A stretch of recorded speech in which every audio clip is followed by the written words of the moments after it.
তো ঈদের আগে এই ধনেপাতা আর এই পাট শাকগুলো কিনে রাখা, তা বের করে দেখলাম, ভাবছিলাম হয়তো বা নষ্ট হয়ে গেছে, দেখি যে না, একদম ফ্রেশ আছে।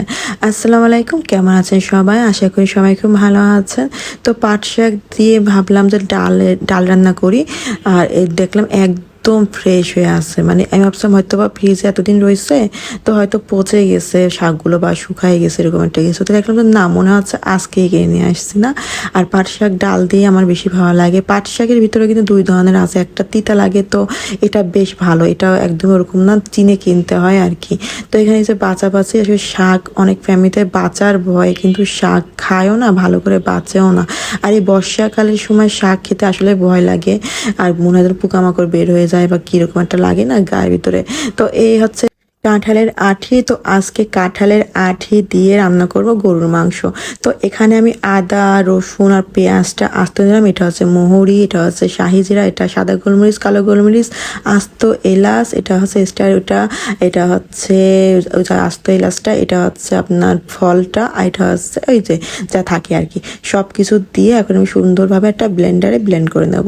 আসলে আমার পাটায় বাটার মশলা খেতে কিন্তু ভালোই লাগে, কিন্তু ওই যে সময় আমার যেহেতু মানে সব কিছু তাড়াহুড়া, রান্না বান্না আমার তো লেট করে করতে একদম ভালো লাগে না, মনে হয় তাড়াতাড়ি হয়ে গেলে ভালো। তো এখানে দিয়ে দিচ্ছে যে একটু এলাচ, লবঙ্গ, তার তেজপাতা আর দারচিনি, আর এখানে দিলাম 2টা শুকনো মরিচ একটু বাগার দিয়ে, এই যে হচ্ছে একটু মশলাটা এখানে দিয়ে দিলাম। আর এর ভিতরে কাঁচা মরিচগুলো কিন্তু পাকা পাকা দেখেই আমি দিলাম, যাতে করে ঝাল হয়। আর গরুর মাংসের ঝাল না হলে তো আসলে মজাই লাগে না। তো কষানো হয়ে গেল মশলাটা, এখন দিয়ে দিচ্ছি এখানে মাংস। তো এটা খুব সুন্দরভাবে আর একটু কষায় নেবো, তুমি পানি দেবো না, এর ভিতর থেকে পানি যত বেরোয় আর কি। তো এটা একটু হালকা গরম পানির ভিতরে আমি খোসাটা ভিজায় রাখছিলাম, যাতে করে খুব সহজ ওই লাল লাল ওই কষগুলো যেন উঠে যায়, মানে খোসাগুলো যেন উঠে যায় আর কি। তো পাটায় না ঘষলে আসলে এরকম পরিষ্কারও হয় না। আর অনেকে আছে এইগুলোই শুদ্ধই রান্না করে, ওইগুলো খাবারের ভিতর ভেসে উঠলে একদম বাজে লাগে, খাওয়ার রুচিটাই যেন নষ্ট করে দেয়। কিন্তু আমরা সবসময় এরকম পাটার ভিতর ঘষে নিলে একদম সাদা ফটফকে হয়ে যায়, আর খেতেও কিন্তু বেশ ভালো লাগে না। তো আর গরম পানিতে দেওয়ার কারণে তা খুব তাড়াতাড়ি একটা উঠে পড়ছে, বেশি একটা ঝামেলাও ওরকম হয়নি। তো এই যে গরুর মাংসটা যখন কষানো হয়ে গেল, এখন এর ভিতর দিয়ে দেবো আলু। আলু ছাড়া তো গরুর মাংসের কোনো মানেই হয় না, মানে আলুটা বেশি ভালো লাগে মাংসের আলুটা খেতে। যেহেতু ঈদের পরে প্রথম শুক্রবার পড়লো না, তো প্রথম শুক্রবারটা একটু অন্যরকম লাগতেছিল, মানে ভালো লাগতেছিল খুব, যে মনে হচ্ছে একটু অনেক কিছু রান্না বান্না করি বাসাতে। কিন্তু ওই যে মানুষ কম থাকলে যা হয় আর কি, রান্না করার ইচ্ছা থাকলেও কম কম করে রান্না করতে হয়, যাতে করে নষ্ট না হয় বা বাসি না হয়।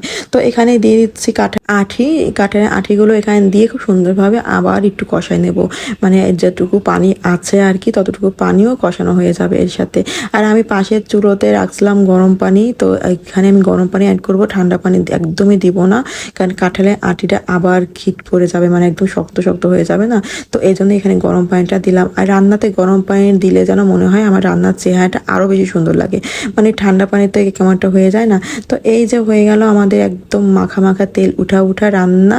আর ওই যে পাট শাকটা, এটা সুন্দর করে শীষ দিয়ে, মানে প্রেসার কুকারে দিয়ে আর কি ডালে বাগার দিয়ে দিলাম। তো এটাও কিন্তু বেশ মজা হয়েছিল। আর মাংসের সাথে একটু ডাল হলে তো বেশ ভালোই লাগে, তা তার সাথে এরকম শাক ডালটা আরও বেশি ভালো লাগলো না। তো কেমন লাগলো ভিডিওটা অবশ্যই জানিয়ে দিও। আর তোমরা যারা আমার পেজটা ফলো দাওনি, তারা অবশ্যই ফলো দিতে ভুলো না। আর বেশি বেশি করে লাইক কমেন্ট শেয়ার করতে থেকো। সব ভালো থেকো, আল্লাহ হাফেজ।